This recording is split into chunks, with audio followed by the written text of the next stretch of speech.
नमस्कार, मैं सतीश कुमार यादव आपका एसके बुक्स के यूट्यूब चैनल पर स्वागत करता हूं। आज हम बात करने वाले हैं दिल्ली पुलिस भर्ती के बारे में और उसमें भी अपन लोग सामान्य ज्ञान में कॉन्स्टिट्यूशन के प्रश्नों के ऊपर डिस्कस करेंगे। तो देखें, ये दिल्ली पुलिस की किताबें हैं जिसका आप अध्ययन करें और अपने भविष्य को उज्जवल बनाएं।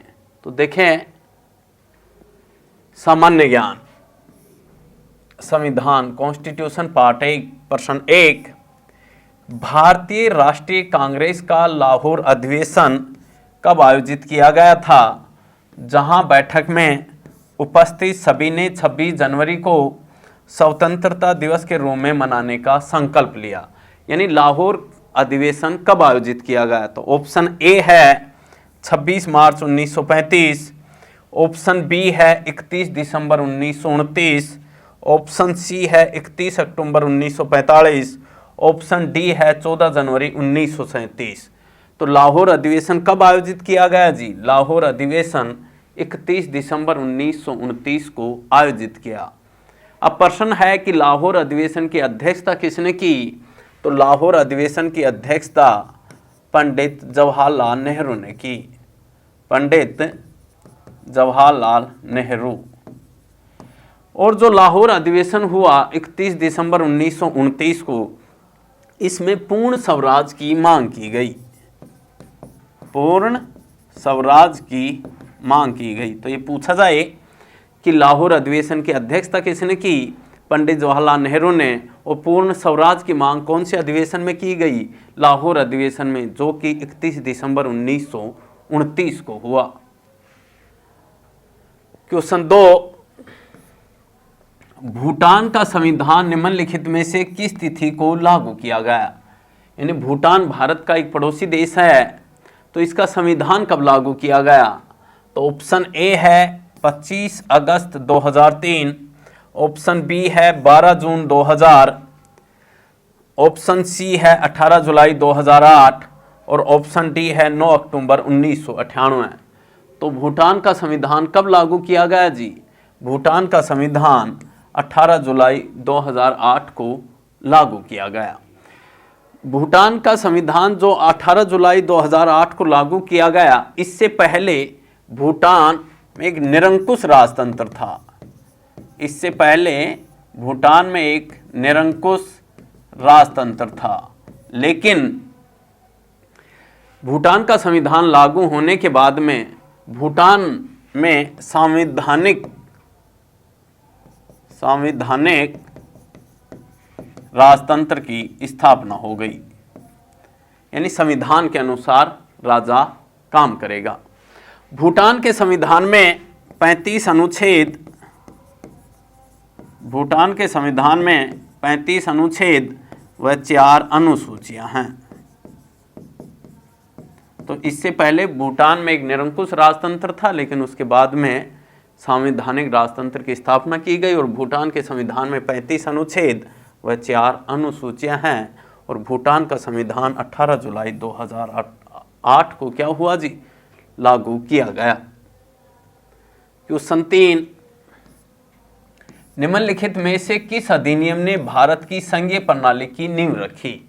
यानी कौन से अधिनियम के तहत भारत में संघीय प्रणाली की नींव रखी गई? तो ऑप्शन ए है भारत सरकार अधिनियम 1923, ऑप्शन बी है भारत सरकार अधिनियम 1935, ऑप्शन सी है भारत सरकार अधिनियम 1934, ऑप्शन डी है भारत सरकार अधिनियम 1919।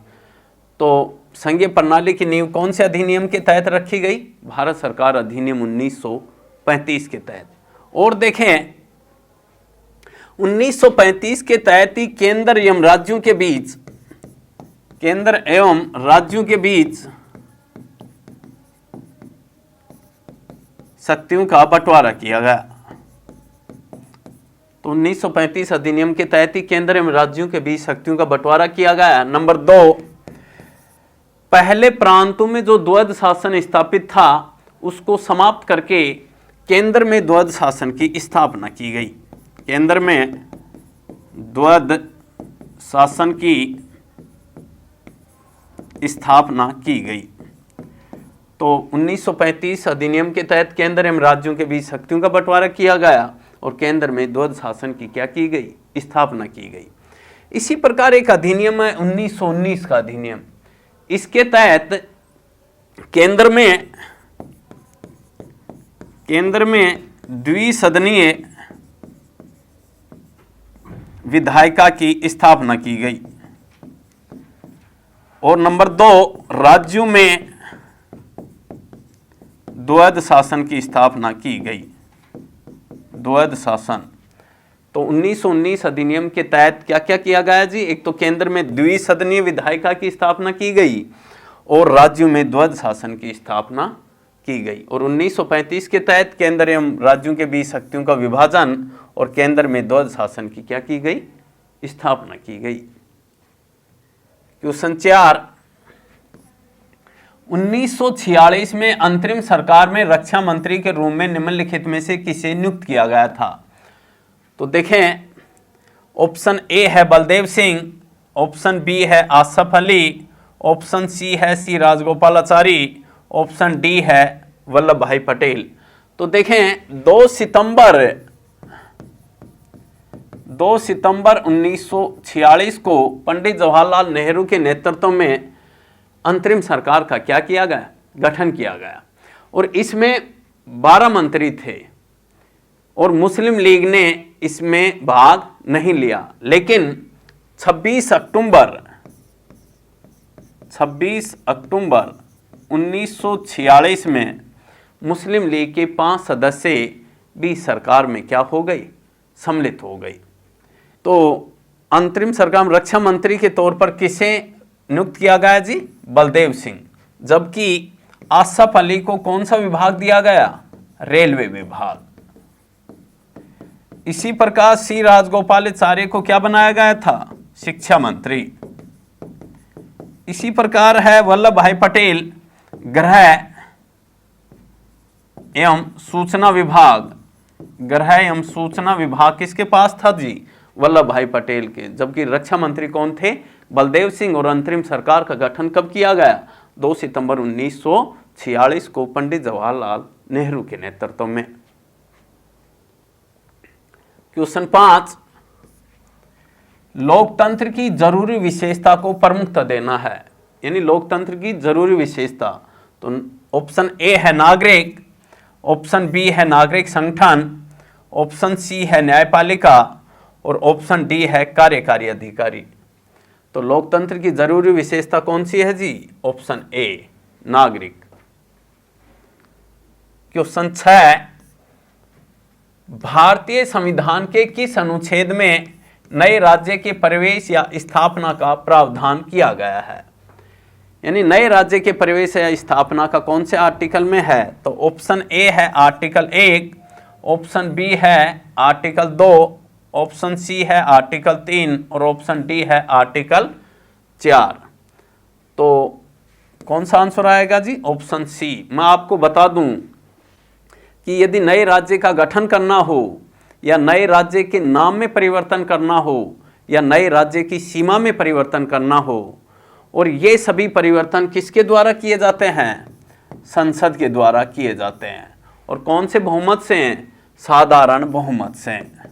कौन से बहुमत से जी, साधारण बहुमत से। कौन करती है, संसद करती है। कौन से आर्टिकल के तहत, आर्टिकल 3 के तहत। यानी नए राज्य का गठन, नए राज्य की सीमा में परिवर्तन या नए राज्य के नाम में परिवर्तन संसद साधारण बहुमत से करती है। कौन से आर्टिकल के तहत, आर्टिकल 3। इसी प्रकार आर्टिकल 2 है। आर्टिकल 2 में क्या है कि भारत में कितने राज्य हैं, भारत में 28 राज्य और कितने केंद्र शासित प्रदेश हैं, 8 केंद्र शासित प्रदेश हैं। तो आर्टिकल 2 के तहत यदि इस 28 राज्य और 8 केंद्र शासित प्रदेशों में यदि कोई भारी प्रदेश मिलाना है, यानी कोई नेपाल का भाग मिलाना है, पाकिस्तान का मिलाना है, श्रीलंका का मिलाना है, तो वो कौन से आर्टिकल के तहत शामिल किए जाएंगे, आर्टिकल 2 के तहत। और ये भी संसद कौन से बहुमत से करती है जी, साधारण बहुमत से करती है। इसी प्रकार है आर्टिकल 4। आर्टिकल 4 में क्या कहा गया है कि आर्टिकल 2 व आर्टिकल 3 में जो भी परिवर्तन होंगे वो आर्टिकल 368 के तहत नहीं माने जाएंगे। यानी अनुच्छेद 2 व अनुच्छेद 3 में जो परिवर्तन होंगे वो अनुच्छेद 368 के तहत नहीं माने जाएंगे। यानी अनुच्छेद 368 में क्या है? संविधान संशोधन। लेकिन जो 2 और आर्टिकल 3 में जो परिवर्तन होंगे वो आर्टिकल 368 के तहत नहीं माने जाएंगे। ये बात कौन से आर्टिकल में है? आर्टिकल 4 में है। इसी प्रकार आर्टिकल 1, आर्टिकल 1 में क्या कहा गया है? India that is Bharat shall be union is the state. यानी इंडिया जो कि भारत है, राज्यों का ये क्या है? संघ है। ये बात कौन से आर्टिकल में है जी? आर्टिकल 1 में है। क्वेश्चन 7, दोहरी नागरिकता की विशेषता है। यानी दोहरी नागरिकता किसकी विशेषता है? तो ऑप्शन ए एकात्मक सरकार, ऑप्शन बी संसदीय सरकार, ऑप्शन सी संघीय सरकार, ऑप्शन डी राष्ट्रपतीय सरकार। तो दोहरी नागरिकता किसकी विशेषता है जी? दोहरी नागरिकता संघीय सरकार की। यानी दोहरी सरकार होगी, शक्तियों का विभाजन होगा और लिखित संविधान होता है। कौन सी सरकार में? संघीय सरकार में। क्वेश्चन 8, भारत का संविधान कब लागू हुआ? यानी भारत का संविधान कब लागू किया गया? तो देखें, ऑप्शन ए है 26 जनवरी 1948, ऑप्शन बी है 26 जनवरी 1950, ऑप्शन सी है 26 जनवरी 1951, ऑप्शन डी है 15 अगस्त 1947। तो भारत का संविधान कब लागू हुआ जी? भारत का संविधान 26 जनवरी 1950 को लागू हुआ। तो भारत का संविधान लागू तो कब हुआ जी? 26 जनवरी 1950 को हुआ और भारत का संविधान बनकर के 26 नवंबर 1949 को क्या हुआ? तैयार हुआ। यानी 26 नवंबर 1949 को संविधान को अंगीकृत, अधिनियमित एवं आत्मार्पित किया गया था। तो ये पूछा जाए कि भारत का संविधान अंगीकृत, अधिनियमित एवं आत्मार्पित कब किया गया? 26 नवंबर 1949 को। यानी 26 नवंबर 1949 को भारत का संविधान बनकर के तैयार हुआ। 26 नवंबर को संविधान दिवस आता है। तो ये पूछा जाए कि संविधान दिवस कब आता है? 26 नवंबर को। और भारत का संविधान बनने में समय कितना लगा? 2 वर्ष 11 माह 18 दिन। तो ये पूछा जाए कि संविधान बनने में समय कितना लगा जी? 2 वर्ष 11 माह 18 दिन। क्वेश्चन 9, संविधान सभा के स्थायी अध्यक्ष कौन थे? Option A Sachchidananda Sinha, option B doctor Rajendra Prasad, option C doctor Bhimrao Ambedkar, option D Pandit Jawaharlal Nehru. तो संविधान सभा के स्थायी अध्यक्ष कौन थे? तो संविधान सभा के स्थायी अध्यक्ष डॉक्टर राजेंद्र प्रसाद थे। देखें, संविधान सभा की दूसरी बैठक 11 दिसंबर 1946 को हुई और जिसमें संविधान सभा का स्थायी अध्यक्ष किसे बनाया गया था? डॉक्टर राजेंद्र प्रसाद को। उसी प्रकार है सच्चिदानंद सिन्हा। तो देखें, संविधान सभा की प्रथम बैठक कब हुई? संविधान सभा की प्रथम बैठक 9 दिसंबर 1946 ईस्वी को हुई और जो संविधान सभा की प्रथम बैठक 9 दिसंबर 1946 को हुई उसमें अस्थायी अध्यक्ष यानी टेम्परेरी अध्यक्ष बनाया गया। किसे बनाया गया जी? सच्चिदानंद सिन्हा को। अब प्रश्न है कि सच्चिदानंद सिन्हा को ही अस्थायी अध्यक्ष क्यों बनाया गया? क्योंकि ये सबसे वृद्ध व्यक्ति था, इसलिए सच्चिदानंद सिन्हा को 9 दिसंबर 1946 को अस्थायी यानी टेम्परेरी अध्यक्ष बनाया गया और उसके 2 दिन बाद में यानी 11 दिसंबर 1946 को डॉक्टर राजेंद्र प्रसाद को संविधान सभा का क्या बनाया गया जी? स्थायी अध्यक्ष चुना गया। और इसमें संविधान सभा में 2 उपाध्यक्ष बनाए गए। एक तो थे एच.सी. मुखर्जी जो संविधान सभा के उपाध्यक्ष थे। एच.सी. मुखर्जी और दूसरे वीटी कृष्णामाचारी। ये दोनों के दोनों संविधान सभा के क्या बनाए गए थे? उपाध्यक्ष बनाए गए थे। इसी प्रकार है डॉक्टर भीमराव अंबेडकर। देखें, प्रारूप समिति यानी ड्राफ्टिंग कमेटी के अध्यक्ष कौन थे? डॉक्टर भीमराव अंबेडकर थे। इसी प्रकार है पंडित जवाहरलाल नेहरू। तो देखें, 13 दिसंबर 1946 को जो संविधान सभा की बैठक हुई उसमें उद्देश्य प्रस्ताव किसने प्रस्तुत किए? तो 13 दिसंबर 1946 को जो संविधान सभा की बैठक हुई उसमें उद्देश्य प्रस्ताव किसने प्रस्तुत किए जी? पंडित जवाहरलाल नेहरू ने। अब इन्हें प्रस्तुत तो कब कर दिया गया? 13 दिसंबर 1946 को। जबकि इन्हें स्वीकार कब किया गया? तो इन्हें स्वीकार 22 जनवरी 1947 को स्वीकार किया गया। अब प्रश्न है कि जब इन्हें प्रस्तुत 13 दिसंबर 1946 को कर दिया तो इन्हें स्वीकार करने में इतना समय क्यों लिया गया? तो देखें, इसके पीछे कारण है, संविधान सभा की जो प्रथम बैठक हुई थी 9 दिसंबर 1946 को, उसमें मुस्लिम लीग ने भाग नहीं लिया था। इसलिए संविधान निर्माताओं ने सोचा कि शायद मुस्लिम लीग के सदस्य भी इसमें शामिल हो जाएं, इसलिए इतना समय लगाया गया। क्वेश्चन 10, निम्नलिखित में से कौन भारतीय संविधान के प्रारूप समिति ड्राफ्टिंग कमेटी के अध्यक्ष थे? ड्राफ्टिंग कमेटी प्रारूप समिति के अध्यक्ष कौन थे?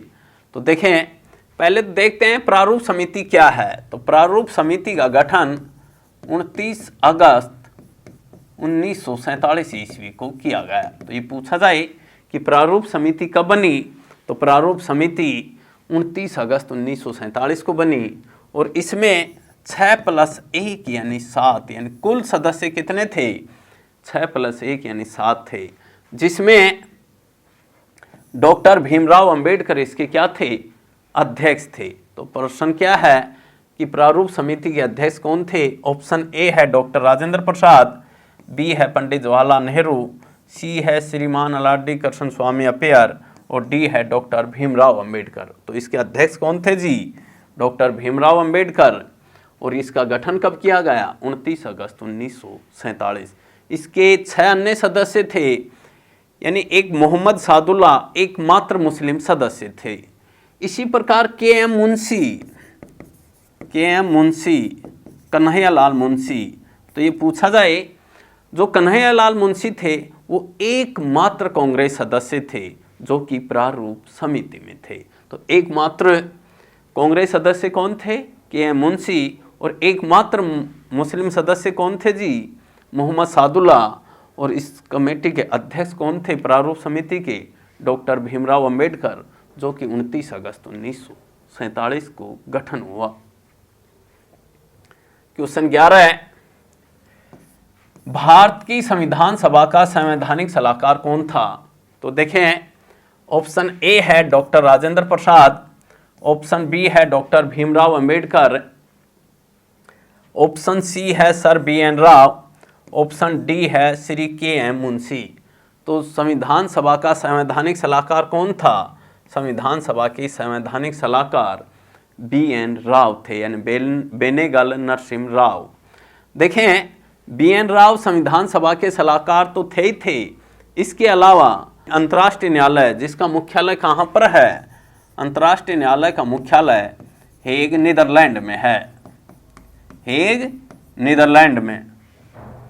और BN राव अंतर्राष्ट्रीय न्यायालय में बनने वाले भारत के न्यायाधीश भी थे, यानी अंतर्राष्ट्रीय न्यायालय में बनने वाले भारत की तरफ से न्यायाधीश कौन रहे हैं? BN राव। और संविधान सभा के संवैधानिक सलाहकार भी कौन थे? BN राव थे। क्वेश्चन 12 है, संविधान की रूपरेखा किसने बनाई? तो ऑप्शन ए है महात्मा गांधी, ऑप्शन बी है पंडित जवाहरलाल नेहरू, ऑप्शन सी है डॉक्टर भीमराव अंबेडकर और ऑप्शन डी है लाला लाजपत राय। तो संविधान की रूपरेखा किसने बनाई जी? संविधान की रूपरेखा डॉक्टर भीमराव अंबेडकर ने बनाई। इसी प्रकार क्वेश्चन नंबर 13, संविधान सभा का गठन किसकी सिफारिश पर किया गया? यानी संविधान सभा का गठन किसकी सिफारिश पर किया गया था? तो ऑप्शन ए है माउंटबेटन योजना, ऑप्शन बी है क्रिप्स मिशन, ऑप्शन सी है मंत्रिमंडल मिशन योजना, ऑप्शन डी है गवर्नमेंट ऑफ इंडिया एक्ट 1935। तो संविधान सभा का गठन कौन सी योजना के आधार पर किया गया? संविधान सभा का गठन कैबिनेट मिशन योजना के आधार पर किया गया। तो ये पूछा जाए कि संविधान सभा का गठन कौन सी योजना के आधार पर? Cabinet mission. और कैबिनेट मिशन भारत कब आया?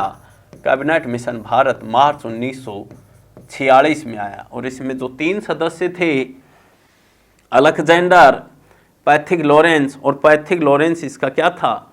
अध्यक्ष था, और स्टेफर्ड क्रिप्स जो कैबिनेट मिशन के क्या थे? ये सदस्य थे। और कैबिनेट मिशन भारत कब आया?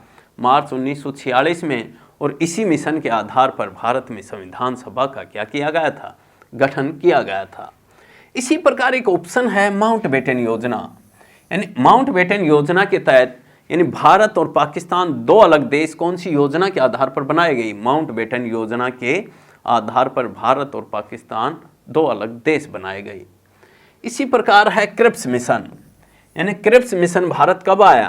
क्रिप्स मिशन भारत मार्च 1942 में आया। क्रिप्स मिशन भारत कब आया? मार्च 1942। लेकिन जो ही क्रिप्स मिशन आया, इसकी आलोचना महात्मा गांधी ने, इसकी आलोचना करते हुए महात्मा गांधी ने इसे पोस्टेड चेक यानी उत्तर तिथि चेक की संज्ञा दी। तो ये पूछा जाए कि महात्मा गांधी ने कौन से मिशन को पोस्टेड चेक या उत्तर तिथि चेक की संज्ञा दी? तो क्रिप्स मिशन को। क्रिप्स मिशन कब आया जी? मार्च 1942 में। क्वेश्चन नंबर 14, निम्नलिखित में से कौन सा कथन असत्य है? यानी कौन सा कथन गलत है? तो ऑप्शन ए है भारत का संविधान विश्व का सबसे बड़ा लिखित संविधान है। तो ये बात एकदम सही है कि विश्व का सबसे बड़ा संविधान किस देश का है? विश्व का सबसे बड़ा संविधान किसका है जी?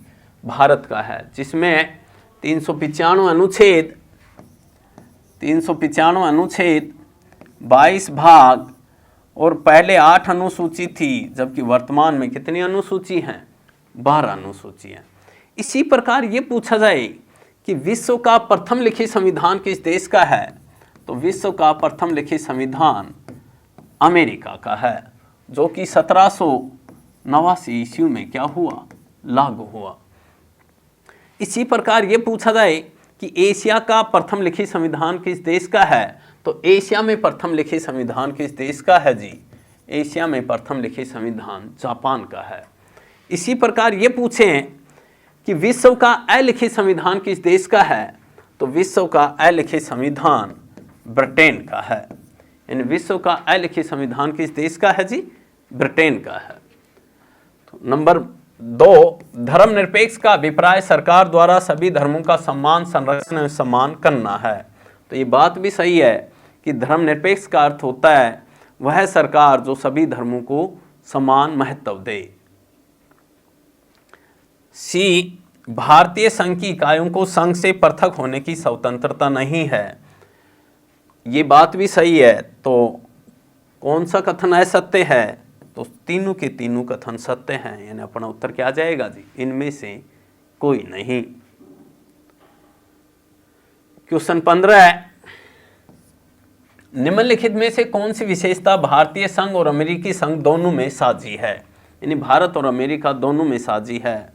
तो ऑप्शन ए है एक नागरिकता, ऑप्शन बी है दोहरी न्यायपालिका, ऑप्शन सी है संविधान में 3 सूचियां, और ऑप्शन डी है संविधान की व्याख्या के लिए संघीय उच्चतम न्यायालय।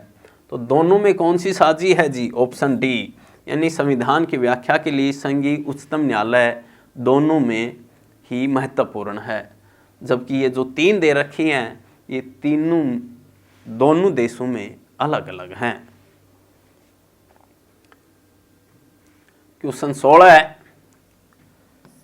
जन गण मन को संविधान सभा ने कब अपनाया? यानी राष्ट्रगान को संविधान सभा ने कब अपनाया? तो देखें, राष्ट्रगान के रचयिता कौन हैं? राष्ट्रगान के रचयिता रविंद्रनाथ टैगोर हैं। रविंद्रनाथ टैगोर। राष्ट्रगान को गाने में कितना सेकंड लगता है जी? 52 सेकंड का समय लगता है। तो ऑप्शन ए है 15 अगस्त 1947, ऑप्शन बी है 26 जनवरी 1950, ऑप्शन सी है 24 जनवरी 1950, ऑप्शन डी है 11 दिसंबर 1946। तो जन गण मन को संविधान सभा ने कब अपनाया, यानी राष्ट्रगान को संविधान सभा ने कब अपनाया? 24 जनवरी 1950। और मैं आपको बता दूं, राष्ट्रपति, राष्ट्रगान एवं राष्ट्रगीत तीनों को संविधान सभा ने कब अपनाया जी? 24 जनवरी 1950। और संविधान सभा की अंतिम बैठक भी कब हुई?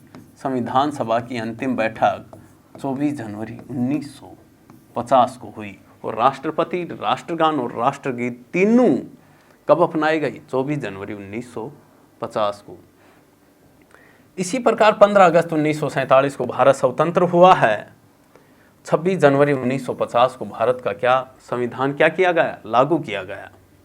और 11 दिसंबर 1946 को संविधान सभा की दूसरी बैठक हुई, जिसमें डॉक्टर राजेंद्र प्रसाद को स्थायी अध्यक्ष बनाया गया था। डॉक्टर राजेंद्र प्रसाद को स्थायी अध्यक्ष बनाया गया था। क्वेश्चन 17, भारत के संविधान में कुल कितने भाग हैं? यानी भारत के संविधान में कितने भाग हैं? ऑप्शन ए है 24, बी है 20, सी है 18 और डी है 22। तो भारत के संविधान में कितने भाग हैं जी? 22 भाग हैं। क्वेश्चन 18 है, सरकार की वह व्यवस्था जो जनता द्वारा निर्मित होती है उसे क्या कहते हैं?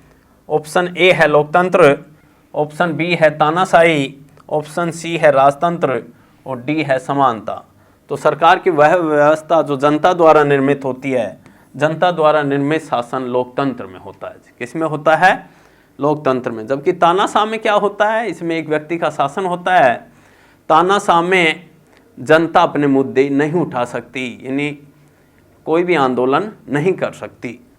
राजतंत्र ऐसा शासन जहां पर किसका शासन हो? राजा का शासन हो। क्वेश्चन 19, भारतीय संविधान का अनुच्छेद आर्टिकल 1 भारत को क्या घोषित करता है? तो देखें, ऑप्शन ए है एक अर्धसंघीय राज्य, ऑप्शन बी है एक एकात्मक राज्य, ऑप्शन सी है एक राज्य संघ और ऑप्शन डी है एक संघीय राज्य। तो मैं आपको बता दूं, आर्टिकल 1 में कहा गया है कि India that is Bharat, India that is Bharat shall be union is the state, यानी इंडिया जो कि भारत है, राज्यों का क्या है? संघ है। और यहां पर राज्यों का संघ है, उसके लिए कौन से शब्द का उपयोग किया गया है जी? यूनियन शब्द का उपयोग किया गया है। यानी राज्य शब्द के लिए कौन से शब्द का उपयोग किया गया है? यूनियन। तो ये पूछा जाए, और भारत के संविधान में सिर्फ भारत के लिए 2 शब्दों का प्रयोग किया गया है, इंडिया और भारत। हिंदुस्तान जैसे शब्द का प्रयोग संविधान में नहीं है। यानी India that is Bharat shall be union is the state, और यूनियन शब्द का प्रयोग किया गया है। और देखें, यूनियन शब्द का प्रयोग इसलिए किया गया है क्योंकि भारत किसी समझौते का परिणाम नहीं है। जो भी इकाइयां भारत में शामिल हुई हैं वो किसी भी समझौते का परिणाम नहीं है। कोई भी इकाई भारत से अलग नहीं हो सकती, यानी भारत एक अनश्वर संघ है। ये बात कौन से आर्टिकल में है? आर्टिकल 1 में। और इसी के तहत भारत को एक राज्यों का संघ कहा गया है। क्वेश्चन 20, भारत सरकार का रूप है? तो ऑप्शन ए है राजतंत्रीय, ऑप्शन बी है तानाशाही, ऑप्शन सी है संसदीय, ऑप्शन डी है अध्यक्षीय। तो भारत सरकार का रूप क्या है जी?